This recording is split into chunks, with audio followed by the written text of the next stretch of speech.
Hey guys, Technomentary with a video for you guys. In today's video, we're going to be comparing the iPhone 13 Pro with the iPhone 11 Pro in a head-to-head comparison where we kind of talk about the main differences between these two phones and whether it's worth upgrading to the iPhone 13 Pro from the 11 Pro. Of course, both of these phones are the premier devices that you can get from Apple, and we're going to break all of that down for you guys. So let's talk about both of these two phones. As you know, the 13 Pro was just recently released. It's been about a month or a little over a month or so since the release of the 13 Pro, and it seems like it's tougher to get this model right now, especially in the specific blue color, because there is sort of a shortage of chip from Apple supply. But again, if you get it, that's great. And then of course the 11 Pro has been around. It's been 2 years since it was released in 2019. Again, you'll see a lot has changed within these 2 years, and this is probably a question why you might be wondering whether you should upgrade to the 13 Pro if you have 11 Pro, or simply in the market for either of the phone. Just want to know which one might be a better option for you. Again, both of the phones are going to be really your premium lineup phones. Both of them start at that $999 price tag if you bought it brand new. Of course, the 11 Pro here right now, if you buy it pre-owned or if you buy it through some carrier, you're probably going to pay like around $200-300 less compared to the $999 one. Again, at some places, if you look in the links that we're going to leave in the description section, you can actually get the 11 Pro pre-owned open box around $500-600, almost half the cost of the 13 Pro, which you can't really get a discount because it just came out and there's a shortage of that device in general. So that's going to be the first thing about the price. The next thing you're going to want to note is the body build of these two phones. You'll notice here, of course, the 13 Pro is a little bit bigger, and that is the case. It has a 6.1-inch display compared to the 5.8-inch display on the 11 Pro, hence why we see that bigger size display here. The other thing to note is the actual body here. As you notice here, if we take a comparison of the body here, you have the rounded edge on the 11 Pro versus a flat edge on the 13 Pro, which Apple started to change up the bezel type here to the flat starting with the iPhone 12 lineup, and that still continues to be the trend for the iPhone 13 lineup here. So that's going to be a big thing. For some reason, I find that the round is actually really better when it comes to handling it, where the flat one, again, it's like flat, it's kind of more edgier on your arm, so it feels like you're holding sort of more of a brick style, versus where the round one just fits in slowly and just simply more rounded across the board. But that's, a personal preference, because the flat edge used to be what the iPhone 5 lineup you still hold up. So it seems like Apple is going a little backward, but that's, Apple for you in terms of how they go with the design. And let's talk about the color scheme of it. So by default, the Pro models, they come in base, your silvers, graphite, and of course the gold, which we have here. But for the first time on the 13 Pro, you get this Sierra blue one, and then the special color on the 11 Pro is going to be at midnight green. So starting with the iPhone 11 lineup, or Pro lineup, we saw that Apple's starting to bring each year a different color besides its 3 base standard color, which again, it's a unique thing Apple has been doing with its devices.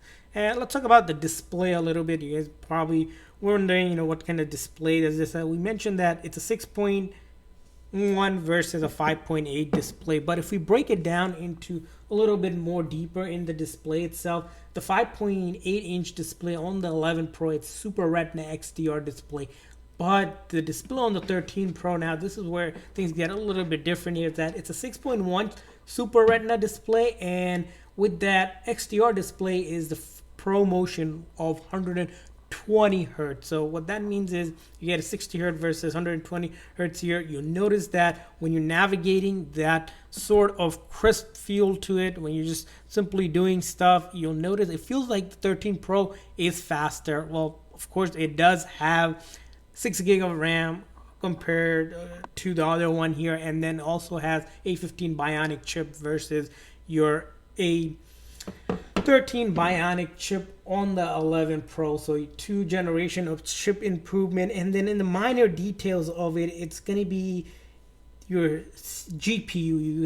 You're looking at 4-core versus 5-core GPU on it, and then on the 13 Pro is going to be this new 16-core neural engine versus the 8-core, so double the amount of neural engine. And Apple right now claims, like it does with every Apple phone release, that the 13 Pro is the fastest chip ever on a smart device. Again, we'll leave that to you guys to judge, but this phone is pretty fast, powerful when it comes to computing, multitasking, and that's been the case with the Pro lineup that we have seen. They are just phenomenal devices, ripping through all the workload, doing anything you need to do without really any hesitation. And that's going to be a trend continuing with these phones. It's going to be that power that it comes with.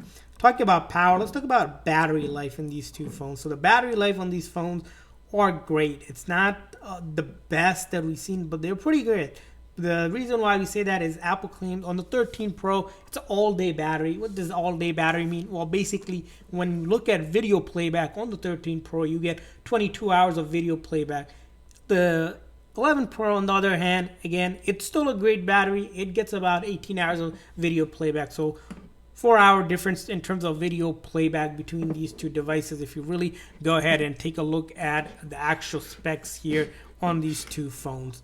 Of course, not to say that one is better than another, but both of the phones does come pretty clutch when it comes to the battery of these devices. Other thing to note, it's going to be the actual base storage on these devices. So the base storage you get on the 13 Pro is going to be 128 gig, and you can actually now for the very first time get this in 1 terabyte on the 13 Pro here.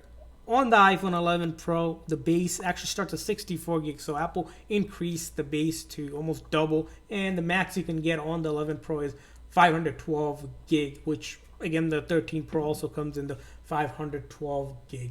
So the next thing we want to talk about, of course, it's going to be the cameras here. Again, the cameras on both of the phones are the triple 12 megapixel camera if you have not noticed. But as you'll notice here, between the camera here, if we hold it really close by close here, is that on the camera, 13 Pro is just bulging out. These cameras are huge, and that's probably the biggest thing that we have seen or discussed mainly across the board and any reviews that you see is that these cameras just stick out so much. They're thick, they're bigger than the ones on the 11 Pro, but not that is bigger. It brings in a couple features that, again, both of the phones, although they can record in 4K, on the iPhone 13 Pro here, for the very first time, Apple has introduced a new mode known as cinematic mode. Of course, both of the phones here does have the regular 4K video, HDR photos, the portrait mode and all of that available, but with that cinematic mode, what Apple has designed the phone to do is that you can actually,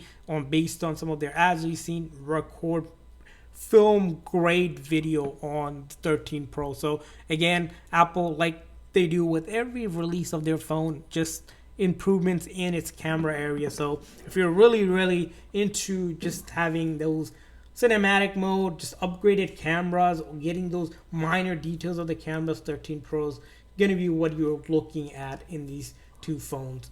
And of course, both of the phones, we want to talk about the software. We upgraded both of them to iOS 15, which was pretty straightforward, simple. You take advantage of iOS 15 here. What's going to be the deciding factor is that, of course, the Apple phones on the major update last about 4 to 5 years. So you're going to get 2 years less compared to the 13 Pro between the actual software update. It doesn't mean that the phone 11 Pro is going to get obsolete in the next year or two. It's going to take another 3 to 4 years before iPhone 11 Pro goes away. And of course, because 13 Pro just came out, look to expect if you're going to be using this phone for another 4 or 5 years, there's probably not going to be any issue in terms of getting the major update that you need on this device without any issues. So that's going to be the key thing between these two devices, is that both of the phones are upgraded to iOS 15 and they work exceptionally well, and not to complain about either of these devices. In the beginning, there were some bugs and glitches, but nonetheless, that's pretty much done with the